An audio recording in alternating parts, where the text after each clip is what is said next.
2025 সালে বিকালবেলা মানে সৈয়দ আব্দুর রশিদ আখলিস এবং ফাসুমিয়া তার ভাই ফাসুমিয়ার মধ্যে সংঘর্ষ হয়। ফাসুমিয়ার হাঁস নিয়ে বাড়িতে আসার পথে বাধা বিপত্তিত হয়ে একটা মারামারি সৃষ্টি হয়েছে। কিন্তু মারামারির জের ধরে ইউপি সদস্য আতিকুর রহমান তিনি মারা যান। কিন্তু কে বা কারা মারছে সেটা আমরা জানি না।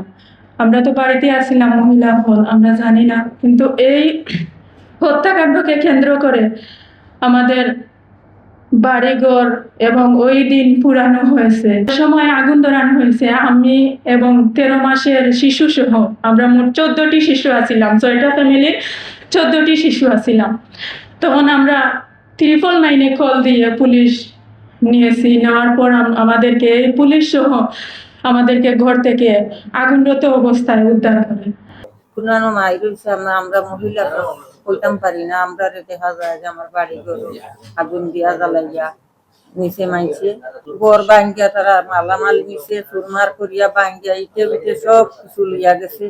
আর প্রথম ঘর তো পুয়রটা জ্বালাইয়া তারা আমার পশু পক্ষী জ্বালাইয়া মারছে। আমার 10 লাখ টাকার মাল আমার আছে, এই পুয়র ঘর এটাও গেছে। একটা স্কুল আছে আইয়া কি আমার বাড়ি ঘর এখানে কোটি কোটি টাকার বাড়ি ঘর মালামাল সর্বসমস্ত তারা দুলাশাত করিয়া দিয়েছে। আমার এই এত বড় ফ্যামিলি, আমার 6টা পরিবার লইয়া আমি এই বাচ্চা কাচ্চা নাতি নুসা লইয়া আমি অনেক খুবাই থাকতাম, খুবাই খাইতাম, আমার কোনো জায়গা নাই। আমি এসএসসি ব্যাচ 2026 বুরুঙ্গাই পালামার হাই স্কুল থেকে দিচ্ছি। মানে আমরা বাড়িতে কিছু লইয়াও আইতাম পারছি না। একটা জিনিস জেনে লইয়া আইতাম, একটা কাপড় জেনে লইয়া আইতাম, তারও কোনো সুবিধা নাই।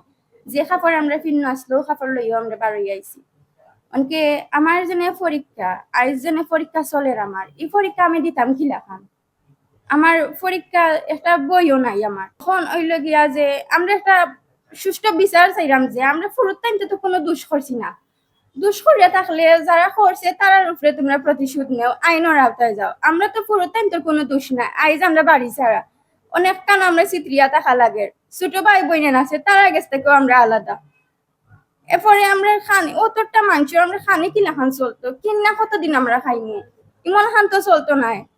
আমরা চাইলাম যে আমরা একটা বাসস্থান হোক, আমরা একটু দায়িত্ব ফেম হোক। কারণ আমরা ফ্যামিলি যেটা চাইলাম এটা হলে আমরা একটা স্বাভাবিক পরিবেশ চাইলাম, যেটা কি পড়ালেখা করতাম পারবো আমরা এবং সুন্দর একটা জীবন যাপন করতাম পারবো।